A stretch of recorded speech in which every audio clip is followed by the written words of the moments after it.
0.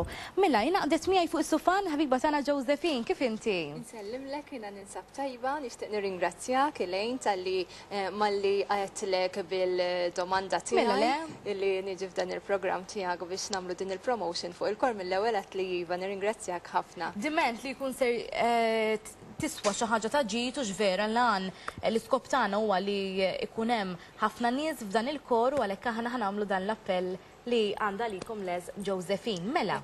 Mela, dan l-aħħar ħsibna biex nagħmlu dan il-kor li iġib l-isem Kor Lanja tal-Poplu għaliex l-istess organizzaturi li jorganizzaw il-festival tant popolari Lanja tal-Poplu qegħdin organizzaw ukoll dan il-kor.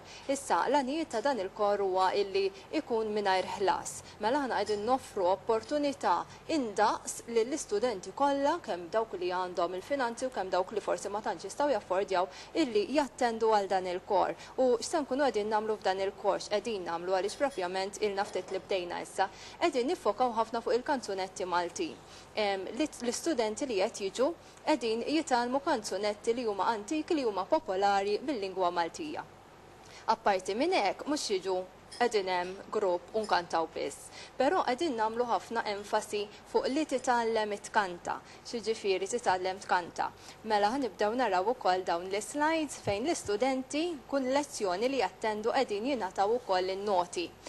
Dawn huma xi ftit mill-handouts li jiena qed nagħti lil dawn l-istudenti biex ikollkom ftit idea ta' x'qiegħed jiġri matul dan il-kors. Ġifieri jitħarġu bis-serjetà dawn l-istudenti, Josephine, għalkemm huwa kor bla ħlas li forsi meta tgħid bla ħlas dak li jkun jgħidlek u mela kor ċip ħajkun għax daċaw bla flus illum il-ġurnata, però ħajkun kor ta' klassi u kol biex ngħidu hekk. Ekku. Hawnhekk fil-fatt qegħdin naraw xi ftit mill-noti illi l-istudenti kollhom u bdejna mill-veru bażiku. Issa x'inhu malan ta' dawn in-noti? L-ewwel nett biex inti tkanta trid tkun taf kif jaħdem il-pulmun, kif jaħdmu l-kordi vokali, kif jaħdem il-ħalq biex it-tfal meta inti qed tagħtihom din in-knowledge dawn ħajkunu jafu iżja kif jużawhom ħalli l-vuċi toħroġ sew. Barra minn hekk ukoll qegħdin nitalmu kif taqra il-mużika. Issa aħna fil-bidu għamilna appell biex studenti jattendu mill-etajiet ta' 5 snin ta' 10 snin il fuq sa 18 sena. Però kif qegħdin naraw ukoll fir-ritratti jattendew ukoll kantanti jew studenti ta' 5 snin li dawn diġà jkantaw f'xi festivals, jiġifieri diġà jiddebuttaw b'mod bħala solisti u ma tajbin, u aħna sa' żmien li ikunu tajbin għal-kant aħna naċċettawhom ukoll. Allura in-noti mela għandna li żgħar 5 snin u l-iktar tifla tfajla li hija kbira għandha 18 sena, mela n-noti ħajkunu differenti skont l-etajiet. Mela studenti żgħar bdejnielhom minn it-treble clef kif tibda biex tiktibha. Allura pass pass fil-fatt qegħdin naraw hawnhekk il-5 steps li l-istudenti jridu jkunu jafu biex jikbuhom. Bata minnilhom ukoll bid-dot ħalli jiffollowjaw id-dot l-slide ta' wara u bdejna minn hemm. Din pereżempju li qed insegwu bħalissa huma noti għall-aktar studenti li għandhom knowledge li għandhom tarif, allura kapaċi jaqraw jiena nfehmhom ukoll waqt il-lezzjoni u kapaċi jifhmu. Però l-istess noti nagħtihom il-kulħadd forsi jkun hemm ġenituri li jixtiequ jaqrawhom jew jkomplu jgħalmu lill-istudenti jistgħu jkomplu wkoll jagħmlu dan fit-dar tagħhom. Minn barra li anke jiena nkun qed nispjega waqt il-lezzjonijiet. Issa, il-lezzjonijiet isiru il-belt fil-kumpless tal-YTC u mingħajr flus. Kull nhar ta' tlieta bejn il-5 u s-6. Qegħdin taraw ukoll l-email address tiegħi fejn intom tistgħu jekk għandkom xi studenti jew tfal li jħobbu jkantaw u jixtiequ jattendu f'dan il-kor tistgħu tikkuntattjawni fuq dak l-email address. Għandna studenti illi ma kienu jafu xejn kant, ma kienu jafu xejn mużika u qed jattendu. Għandna wkoll studenti li huma diġà bravi ħafna fil-kant, imorru għand tagħlim oħrajn u jattendu wkoll, jiġifieri aħna naċċettaw lil kull min jixtieq jingħaqad ma' dan il-kor. U tgħidli issa billi qegħdin toqgħodu tagħmlu dawn il-lezzjonijiet u tkantaw. Aħna dejjem għandna target ġo moħħna. Mela l-ewwel attività li kantaw fiha forsi rajtu ritratti wkoll kienet qudiesa ta' festa, l-qudiesa prinċipali tal-festa ta' San Ġagbu il-Belt. U dawn l-istudenti kienu 15 dakinhar u għamilna kor u kantaw. Issa tgħidli l-kanzunetti kif jitalmuhom. Jiena nkun qed nipprepara CD pereżempju għall-qudiesa, daqqejt bl-orgnien u kantajt jien il-tracks kollha, il-kanzunetti kollha tal-qudiesa li daw jieħduhom id-dar u jisimgħu għandhom il-lirika u jistgħu jipprattikaw id-dar ukoll. Bħalissa Josephine, nafu li hemm ħafna wkoll tfal qegħdin iseguna li xi tfal dawk li ma jattendux xi summer school naturalment ikunu bil-holidays tas-sajf għalhekk anka il-ġenituri tagħhom ikunu qegħdin jaraw il-programm u forsi anke t-tfal stess, ġifieri tajjeb li kull min qed jismana jattendi biħġaru dan il-kor għax barra li huwa bla ħlas, inti ħatħalla xejn, però ħadd ikkwadanja ħafna. Ħadd ikkwadanja lezzjonijiet tal-vuċi. Ekku, il-vuċi għandna sight reading li inti jkollok eventwalment music sheet u kapaċi inti mingħajr mużika għandek il-music sheet u qed taqra l-mużika, għandna technical exercises il-ħin kollu għaddejjin biex aħna nkomplu nsaħħu l-vuċi, għandna performance from memory fejn jiena tinduqilhom biċċa mużika u jridu jikantawha minn dak li semgħu, għandhom ear test, word awareness, għandhom ħafna. Issa, next step li għandna fit-12 ta' Settembru ħan organizzaw musical. Musical ta' livell għoli fejn parti mill-istudenti tal-kors ta' ukoll ikunu atturi.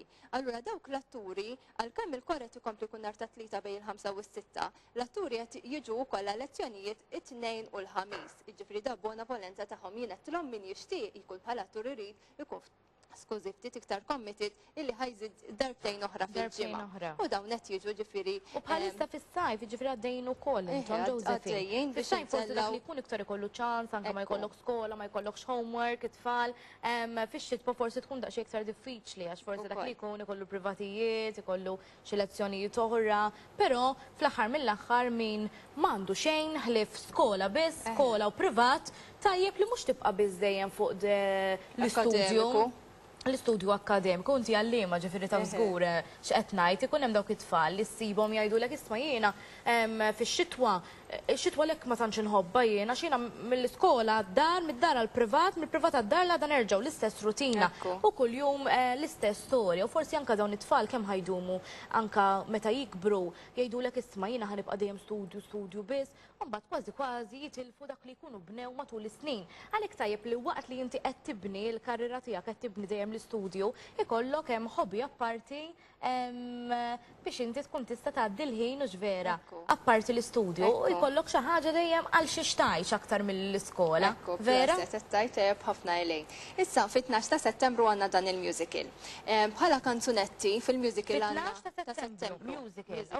Għandna 10 kanzunetti popolari Maltin bħal huma il-karozzin, id-dajsa tal-Latini. Antiki. U dawn l-istudenti mhux ġast qed jitalmu jkantawhom normali. Pereżempju għal kull kanzunett għandhom 5 vuċijiet differenti. Mela jien għamiltilhom CD, l-ewwel track bl-ewwel vuċi, il-melody line. Imbagħad it-tieni track second voice, it-tielet track fejn għandna pereżempju tal-baxxi, imbagħad għandna tal-alti, imbagħad għandna tas-sopranos. U dawn qegħdin jistudjawhom huma stess ukoll id-dar meta qed jisimgħu is-CD u qed jikantaw ukoll magħha biex eventwalment imbagħad meta niltaqgħu għal-lezzjoni naqdu l-vuċijiet kollha f'daqgħu jkun hemm l-armonija fil-kanzunetti. Għal dan il-musical ukoll ħajkonna mistiedna speċjali, jiena kont nara daw il-programmi televiżivi fuq it-Taljan fejn kienu jkunu tipo ta' festivals, ikun hemm daw it-tfal żgħar qed ikantaw u nagħmlu mod qed ikantaw il-kanzunetta ta' ċikku. U di bdiet titkanta fuq il-palk u nies jiggustawha u mbagħad kif jgħaddi l-ewwel strofa u r-refrejn joħroġ ċikku pereżempju minn wara li jkun il-kantant stabbilit. Allura aħna f'dan musical ħanamlu l-istess. Mela għandi tifla żgħira ta' 5 snin qed titkanta fuq il-palk il-karozzin. Il-kor jidħol magħha fil-refrejn, kif ħajaqleb ir-refrejn ħajoħroġ magħha il-kantant tal-karozzin. Pereżempju għandna ġejjin il-Greenfields li jagħtu l-kontribut tagħhom f'dan il-mod, it-tfal qed jieħdu gost iktar. Il-kantanti żgħar mal-kantanti stabbiliti. U ħajkun aktar prodott ta' livell għoli. Ħajkun hemm aktar ħajkun hemm Bartolo Sisters għal-nom ta' New Quarry u ħajkun hemm ukoll Freddy Portelli. Tajjeb ħafna, ġifieri ħajjieħdu gożgur il-telespettaturi li ser jattendu. U Frank O'Neill, skużani. Frank O'Neill, il-musical jismu Malta ta' Art Welidna għax l-istorja familja u hija fuq marra li għandha 77 sena, meta kellha 7 snin emigrat lejn l-Awstralja mal-ġenituri tagħha. U issa li għandha 77 u l-ħajja tagħha ġiet iktar m'għandix impenji, qalet jekk ma murx lura issa affar twelidi ma mur qatt għax qed tixjih. U issa ġiet Malta u l-familja li qed jieħdu ħsiebhom idawruha ħajja nduru diversi postijiet mill-Gżejjer Maltin u naraw il-Malta tagħna waqt li jkunu wkoll deħlin il-kanzunetti skont l-iskript. Issa biex tattendu din ħassir fit-12 ta' Settembru ħajkun hemm l-inawgurazzjoni tas-sala tal-iskola tal-Bla tal-Bajda tal-Sekondarja tal-Bniet, Kulleġġ San Ġorġ Breka. Din is-sala ġiet irrinnovata u ħaniftħuha fit-12 ta' Settembru u tkun f'din is-sala. Min jixtieq jiġi kemm jikkuntattjani fuq dak l-email address mingħajr ħlas, aħna non-profit organization jiġifieri mingħajr ħlas ta' xejn, u nagħtikom il-biljetti numerati ħalli ma jkollniex nies iktar milli għandna postijiet fis-sala. Tiġijiet, ekku. Tajjeb ħafna Josephine baqalna. Imbagħad ħanibdew nippreparaw għall-miliet għax għandna show fil-miliet fejn it-tfal ħajkunu qed jikkantaw mingħajr mużika, vuċijiet biss. Harmonization ta' kanzunetti Maltin popolari, imma is-sabiħ tagħha li ħajkun dan it-tfal kollha vuċijiet differenti jagħmlu l-armonija huma. A kollox. Proset. Mbagħad fil-15 ta' Marzu 2014 is-sena dila l-Anja tal-Poplu, il-Festival tal-Kantanti Stabiliti magħruf ħafna fejn dawn it-tfal ukoll tal-kor ħajatu performance ukoll b'kanzunetti antiki Maltin. Tajjeb ħafna, tajjeb ukoll Josephine li inti li tħossib dawn it-tfal ukoll trawimhom fil-vuċi, mhux fil-vuċi biss, tallimhom ukoll jitilgħu aktar forsi ngħidu hekk iddixxiplinati, għaliex meta inti qed iżżomm data għandek target li kull nhar ta' tlieta tkun hemmhekk it-tnejn jew it-tlieta bil-5 u s-6. Kull nhar ta' tlieta bil-5 u s-6 jridu jaħsbu wkoll biex jiġu għal dan il-korrelazzjonijiet u mbagħad ikunu looking forward għax-shows li ser jagħtu. Nerġgħu nfakru dak li l-ewwel wieħed li jmiss ta' Settembru. Fit-12 ta' Settembru. Fl-iskola Bla tal-Bajda sekondarja tal-Bniet tal-Bla tal-Bajda. Tal-Bla tal-Bajda. Tajjeb, ħafna nil dak li jixtiequ jattendu kemm jibgħatu email lil Josephine josephinebayergrek@gmail.com u xek. U dawk li forsi m'għandhomx is-servizz ta' l-email jistgħu anke jċemplu favorite channel jew jibgħatulna SMS, jistgħu jċemplu to 7-522-522 jistaqsu wkoll għal kor ta' Josephine, jiena nkun nista' ngħaddilkom in-numri wkoll fejn tistgħu tikkuntattjaw Josephine biex tattendu forsi mhux kulħadd ikollu servizz tal-email. Nirringrazzjakom il-qalb u kemm nagħmel fl-aħħar ringrazzjamenti nixtieq nirringrazzja wkoll lill-kumplament tal-Kumitat tal-Anja tal-Poplu li huma Fader Morris Mifsud, Charles Xkembri, Noel D'Amato u Alexia Conti.